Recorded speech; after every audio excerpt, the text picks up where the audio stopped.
Hey everybody, what is going on? I am Maximus Rex and this is Big Baby Reviews. Today is JAE Lee Day, so we're looking at his brief stint on Spider-Man, right around the time where he moved over to Image Comics. I know he was working on some of this stuff concurrently for Marvel and Image, and I believe, if I'm not mistaken, that some of those comics were also being released in around the same time, funny enough. Correct me if I'm wrong on the timeline there, but I'm pretty sure it worked out that way. I feel like this issue, Spider-Man, issue 42, January 1994, JAE Lee did probably in about 3 or 4 days, very honestly. And that's probably including the cover. Probably working furiously, doing some Image Youngblood Strike File pages at the same time. Marvel's probably paying him pretty decently. You know, he's filling the void the McFarlanes and the Liefelds have left by moving over to Image, right? But I bet you the Image pages are paying through the roof, and he's putting a lot more effort into his Image pages. And I guess we'll get to compare that pretty quickly, because once we're done the Spider-Man run, we'll be looking at JAE Lee on Youngblood Strike File. And we'll be able to compare, you know, like I said, the quality of the art. And when I say quality, I still enjoy this comic. It's just very rough. This cover, again, is a good representation of what we'll see on the inside. JAE Lee blazing through some figures, doing some pretty rough line work all around. Still cool, still kind of Bisley-esque, and, you know, a bit of the Sienkiewicz inking influence, I feel, is more apparent here, like just working really fast and getting scratchy kind of, you know, for lack of a better term, not worked over and beautiful lines, but kind of rough edged lines, using the white medium obviously still, and just kind of foregoing the backgrounds and just adding a lot of splatter on those to kind of create some effect. And again, very representative of what we'll see inside the comic, though not on the first page. Let's have a look inside. So, you know, you open it up and you look at this splash page, and it's pretty measured for JAE Lee. It's actually resembling maybe more of a style that he'll evolve into, you know, a few years from now when he's doing Inhumans and stuff, where, okay, he's still got kind of the big anatomy here, but I feel like the line work is a lot cleaner and more controlled, right? And not so rough. So you get a kind of a good shot of that here on this first page. Looks cool. Could be a poster, right? Nice introductory image.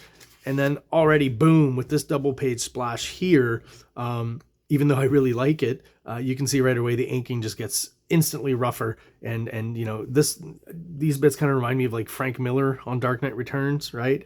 And then over here we get more of the Sienkiewicz kind of Simon Bisley stuff, but he's just blazing through this comic. The background, once again, what is it? A bunch of, you know, emanation power lines, whatever you call those, and some spatter all around the back here, which again looks really cool. I wonder what the writer's thinking, right, when he gets these pages. As for setting, well, he established it kind of last issue, so he's not really giving us another real establishing shot. So this guy's just basically, what's his name, Platoon, I think, has just destroyed Spider-Man and Iron Fist and just kind of goes flying through the roof, which actually seems to be, I guess they were underground, right? I think they were in the subway or something. Correct me if I'm wrong. Last issue, not quite sure.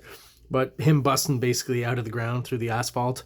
All of this is very Bill Sienkiewicz, I think, and very Frank Miller as well, in the kind of the scratchy, quick inking, no shadow work, really just lines. You do have a silhouette of the face there. Maybe that's what makes it kind of Frank Miller to me here. And just very simple design work that's clean and effective, and is allowing him to do a bunch of pages a day, I'm sure. Yeah, again, like, he's still working in those elegant backgrounds with the fine line work that he does occasionally, but still feels like he's working pretty darn fast here. Very effective use of the silhouettes once again. Like, again, this sets the scene very well. You do have the establishing shot of the outside of the building, which helps as well. And again, he didn't spend too much time on that, right? But this is just, to me, sets the tone, is perfect, and is a panel you can get through so quickly. And he's doing the Image McFarlane stuff, you know, the overlapping of a character on this panel, the smoke, creating those different layers, and getting through another page fairly quickly. This too, rough in the inking, but the shot, the worm's eye view kind of behind Spider-Man's head, you know, the foreshortening, the hand, the arm on Iron Fist. I think it's well done. I just realized that right now, looking at it, it's a little bit unfortunate, his head placement. You can maybe imagine something's going on there that probably isn't or wasn't intended. I'll just leave it at that. You can make up your own mind as to what I mean. But I love this rough-hewn background. Just put a bunch of black there. You know, silhouettes, and then came back with the white medium to define really quickly the computer. Like how fast, you know, This is probably how fast he's working right now, doing that little triangle, right? Just it's more painting, I guess, at this point. Does it here, the checkerboard, to kind of hint at some sort of, you know, desk or filing cabinet, I guess. And over here, just threw in a dash here to give us some more volumes in the middle ground. Just a very effective drawing, very Bill Sienkiewicz once again. This whole issue to me kind of screams that quick work, you know, lots of texture in some shots and mostly line work and just big bold shadows in others. I've talked about when JAE Lee uses tons of shadows and then uses none at all. Like here, this is all lines, right? How it alternates within the comic and works really well together. Like this page here, oh my God. Like this is basically sketch level stuff, right? And again, I think it's great. It's super fun to look at.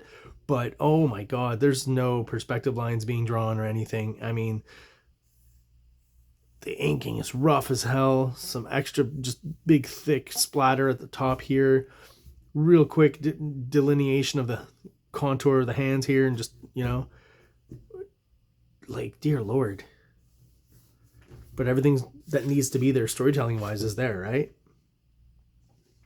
This page too, the silhouette of the motorcycle, that's kind of hilarious to me.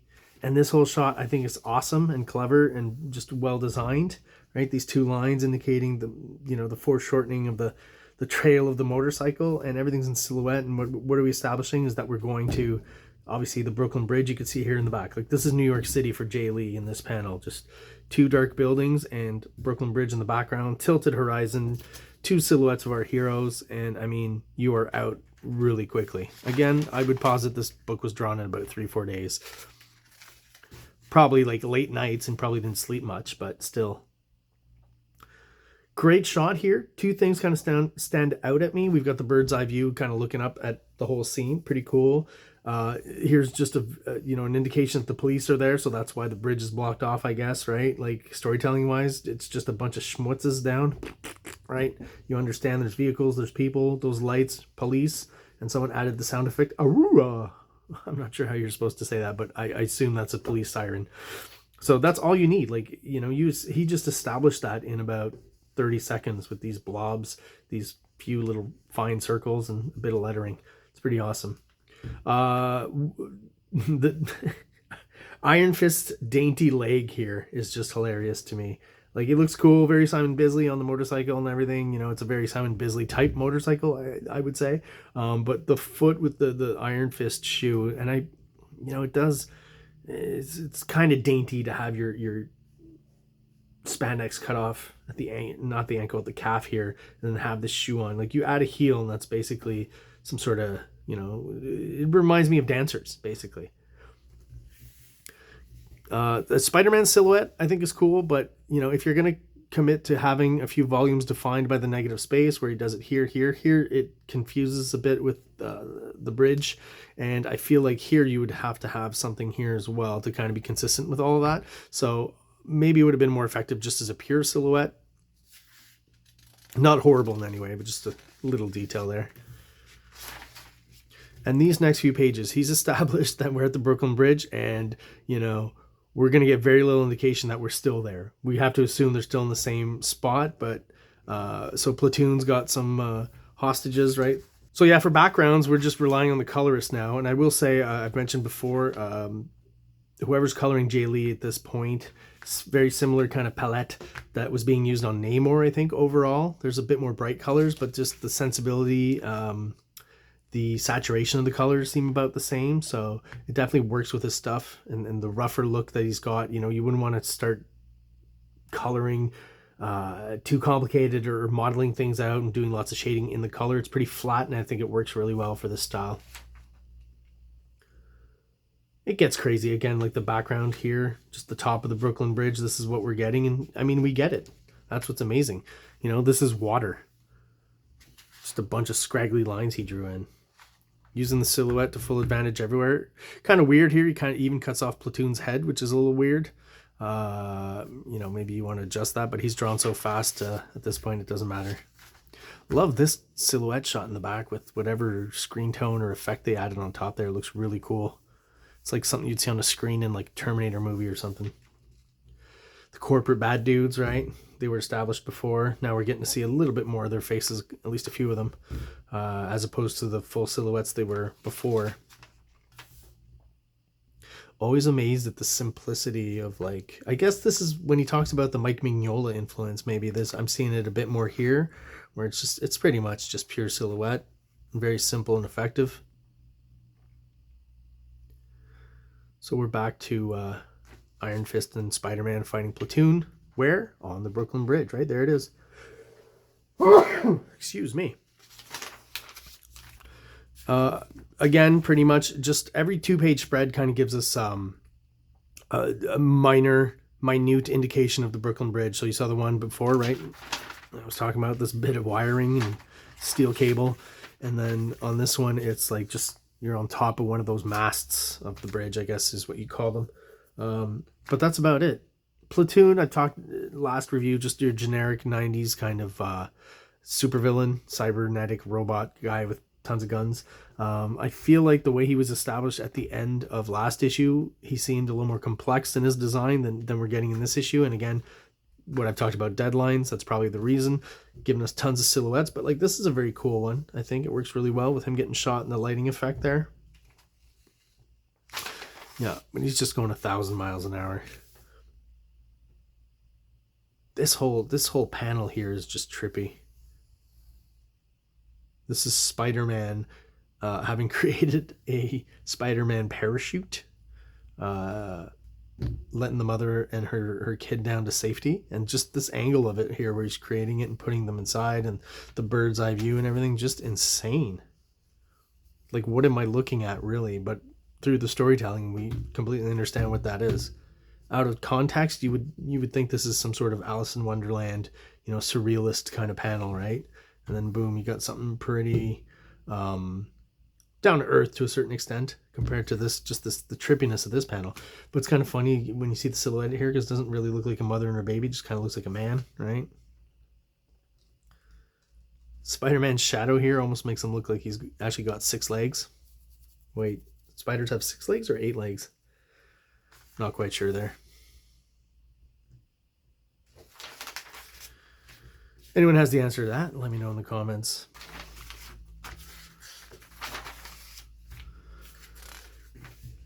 And as we move ahead, you'll just see that the pages just, again, more and more manic kind of energy, because I'm sure the pace of getting through these is he's just at this point like on autopilot and just drawn like a madman. That's what these pages feel like.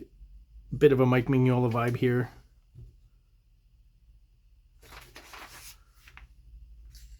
And just, again, with the white medium and the ink, it's almost at this point more like some rough painting is what he's doing. Just blazing through this issue. To the last page. I mean, look, at this point, what he's doing to depict the Brooklyn Bridge has nothing to do with, the finer kind of elements of JAE Lee's work when he was on Namor, right? This is really, again, he was filling a deadline hole here and had to get it done quickly, and really got it done quickly. And then we get just a hint of the slightly more elegant JAE Lee with this young lady reporter here. And that's where he leaves it for now. Very Simon Bisley kind of shot here, right? The hand in the face, this cop here. So there you go, guys. That's the kind of deadline energy you can get when you're working on a book at such a speed. Like! Subscribe! Like! Subscribe! King Comics presents Big Baby, Volume 1, Issues 1 to 13, 204 pages of story and art.